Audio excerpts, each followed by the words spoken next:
मित्रांनो, मी आहे doctor Umesh. As a clinical sexologist म्हणून गेल्या 40 वर्षापासून तुम्हाला मी सायंटिफिक मार्गदर्शन करायचा प्रयत्न करीत आहे.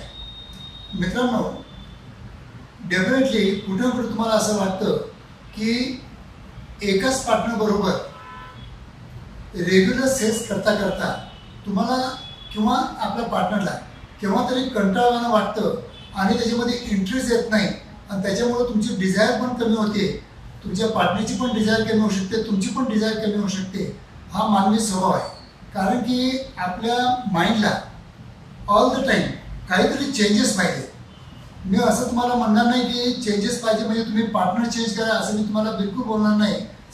पण आपल्या माइंडला काहीतरी बदल पाहिजेत नेहमी. आणि कारण की एकच एक आपण कोणते जेवण करून आपण जसं कंटाळतो किंवा एकच गाडी चालवून पण आपण कंटाळतो किंवा एकच वेळा आपण म्हणजे नेहमी तेच कपडे घालून आपण जसं कंटाळतो, त्याचप्रमाणे सेक्शुअल लाईफमध्ये एकाच पोझिशनमध्ये एकाच टोनमध्ये जर आपण सेक्शुअल लाईफ एन्जॉय करायचा प्रयत्न जर केला तर डेफिनेटली तुमची सेक्शुअल लाईफ कुठेतरी ॲफेक्ट होईल आणि कुठेतरी दोघांना त्याच्यामधून जो आनंद मिळाला पाहिजे तो मिळणार नाही. म्हणूनच आज आपण हा व्हिडिओ तयार करीत आहोत. मित्रांनो, की चेंजेस करायचे म्हणजे काय करायचे, तर याच्यामध्ये आपण चेंजेस काय करू शकतो की ऑल द टाईम तुम्ही पोझिशन चेंज करा, तुम्ही जागा चेंज करा. कुठेतरी तुम्ही 1-2 दिवसाचा सुट्टी घ्या, फिरायला जा, ॲटमॉस्फिअर चेंज करा. मिसेसचं जे इन्व्हॉल्वमेंट असतं ते आपल्या भारतामध्ये लैंगिक आयुष्यामध्ये कमी असतं.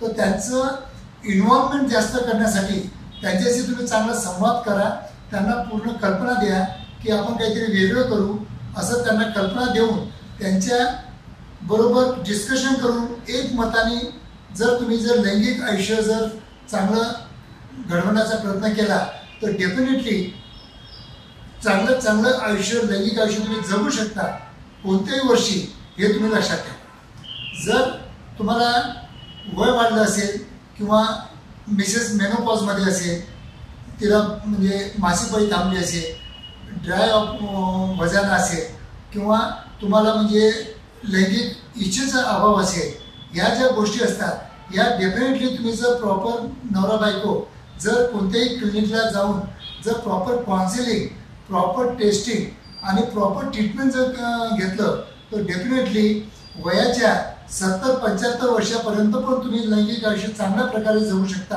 हे तुम्ही लक्षात ठेवा. पण चांगलं लैंगिक आयुष्य जगण्यासाठी तुम्हाला मेहनत करणं गरजेचं आहे, तुम्हाला पूर्ण तयारी करणं गरजेचं असतं, तुम्हाला व्यायाम करणं गरजेचं असतं, संतुलित आहार घेणं गरजेचं असतं आणि दोघांनी पण घ्यायचं गरजेचं असतं. कारण की आपल्याकडे काय होतं की जशी लेडीची डिलिव्हरी झाली ती तिच्या शरीराकडे लक्ष न देता आपल्या मुलाबाळांना मोठं करण्यासाठी त्यांच्याकडे जास्त लक्ष देते, त्यांच्या एज्युकेशनवर जास्त लक्ष देते.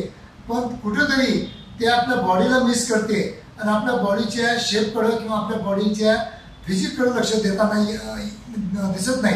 पर्टिक्युलरली आपल्या इंडियन महिला डेफिनेटली की आपल्या बॉडीकडे लक्ष न ठेवल्यामुळं कुठेतरी त्यांची फिगर आउट होऊन जाते आणि डेफिनेटली तुमच्या मिस्टरांचा जो म्हणजे इन्व्हॉल्वमेंट असतो किंवा जो इंटरेस्ट असतो तो कुठेतरी कमी होताना दिसून येतो. म्हणून मित्रांनो, दोघांनी पण आपल्या बॉडीवर लक्ष ठेवणं गरजेचं आहे, त्यासाठी वर्कआउट करणं गरजेचं आहे. दोघांचा स्टॅमिना सेक्शुअल लाईफमध्ये चांगला पाहिजे, याकडे लक्ष द्या. धन्यवाद मित्रांनो. माझा जर व्हिडिओ आवडला असेल तर डेफिनेटली शेअर करा, लाईक करा व आपल्या मित्रांना पाठवा आणि माझ्या यूट्यूब चॅनलला सबस्क्राईब करून माझा जो आनंद आहे त्याला तुम्ही नेहमी उत्साहित ठेवा. धन्यवाद.